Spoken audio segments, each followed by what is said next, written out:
This is Mitali. Welcome to evidyarthi.in।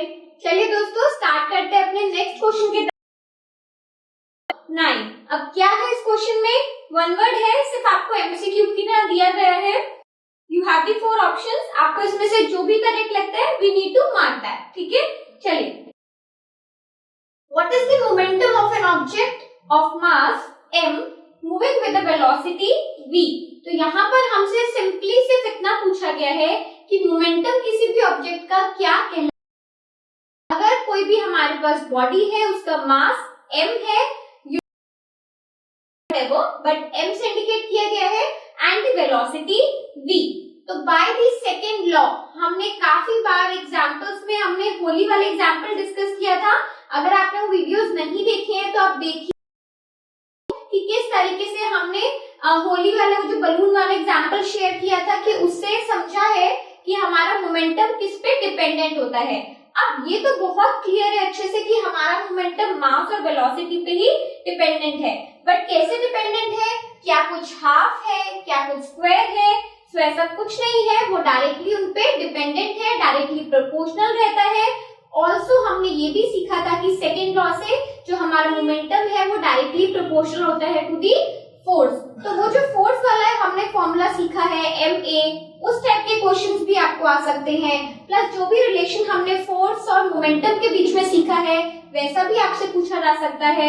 तो ऐसे type का क्वेश्चन आपको सिर्फ इसलिए इंट्रोड्यूस करवाया गया है दैट यू शुड नो कि ये क्वेश्चंस आते हैं, किस तरीके से आते हैं, कैसे फ्रेम डिफरेंट वेरिएशंस के साथ can come in your exams. ठीक है, so now moving on to our question. तो यहाँ पर हमें बताना है कि मोमेंटम क्या होता है, and we very well know कि मोमेंटम का फॉर्मूला होता है P is equals to m into v, यानी कि हमारा जो बॉडी का, किसी भी बॉडी का जो मोमेंटम होगा वेलोसिटी पे डिपेंडेंट होता है। ठीक है, so here the fourth one that is the D part is the right answer. Fine, चलिए मूव करते हैं अब अपने नेक्स्ट क्वेश्चन की तरफ।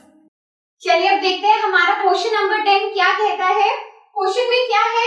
Using a horizontal force of 200 newtons we intend to move a wooden cabinet on the floor. तो यहाँ पर हमें ये दिया गया है कि वी हैव अ फोर्स, और इसी फोर्स के साथ हम अपने फ्लोर पे एक वुडन कैबिनेट, आप ऐसा समझ सकते हैं वुडन बॉक्स को खिसकाना चाहते हैं। ठीक है, उसे मूव करना है।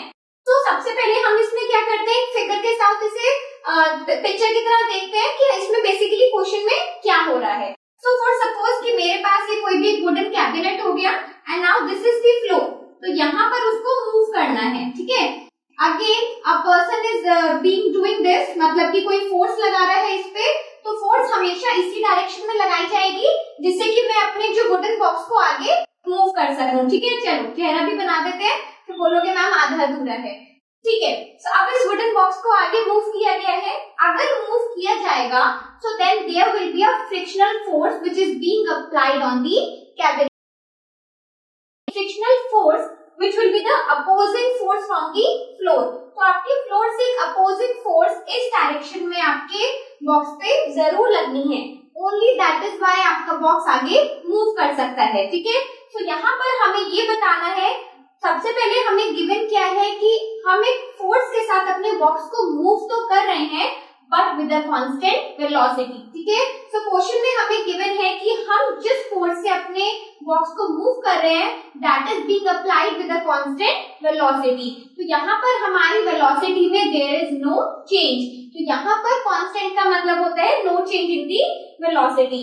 अगर हमारी वेलोसिटी कांस्टेंट है then they are asking that what is the frictional force being applied on the cabinet। तो फ्लोर के द्वारा जो फोर्स एक बॉक्स पे लगाई जाएगी वो हमें फाइंड आउट करनी है। ठीक है, so we need to find out the frictional force. तो हमें ये वाली फ्रिक्शनल फोर्स क्या करना है, फाइंड आउट करनी है। ठीक है, तो चलो एक बार देखते हैं कि इसमें हमें जो भी गिवन है क्वेश्चन में उससे हमें क्या मिल पा रहा है। ठीक है, चलिए वेलोसिटी कांस्टेंट है, तो वेलोसिटी कांस्टेंट का मतलब है it is not changing. If the velocity is not changing, that means हमारा जो एक्सेलरेशन हो जाएगा वो जीरो हो जाएगा।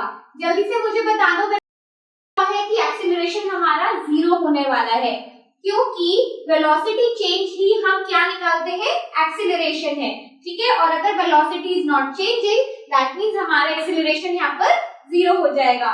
तो आप देखो अगर एक्सेलरेशन जीरो है तो we can not find out any net effective force, ठीक है, क्योंकि वेलोसिटी चेंज नहीं हो रही है, दोनों तरफ से हमारी जो नेट इफेक्टिव फोर्स होगी वो कैसी होगी, जीरो होगी, बैलेंस्ड होगा, ठीक है। तो यहाँ पर क्या आंसर होने वाला है, by the Newton third law. Newton का थर्ड लॉ हमें क्या सिखाता है कि अगर इस तरफ से एक फोर्स लगाई जा रही है तो फ्रिक्शनल फोर्स जो हमें हमारा फ्लोर देने वाला है that will be equal and opposite, right. तो हमारी जो फ्रिक्शनल फोर्स यहाँ पर आने वाली है वो क्या होगी, चलो मैं इसी तरीके से आपसे छोटा सा यहाँ पर लिख देती हूँ, यू कैन ऑल्सो राइट कि हम फ्रिक्शनल फोर्स निकाल रहे हैं। तो फ्रिक्शनल फोर्स होगी हमारी उसी फोर्स के इक्वल जो हमें गिवन है, जो हमारे द्वारा उस बॉक्स को हिलाने के लिए लगाई जा रही है, which is 200 newton. But because हमारी जो फोर्स है वो इक्वल तो जरूर होनी है, but it should be opposite also, क्योंकि वो एक ऑपोजिट डायरेक्शन में लगाई जाएगी, तभी हमारा जो बॉक्स है वो क्या करेगा, मूव कर पाएगा, ठीक है।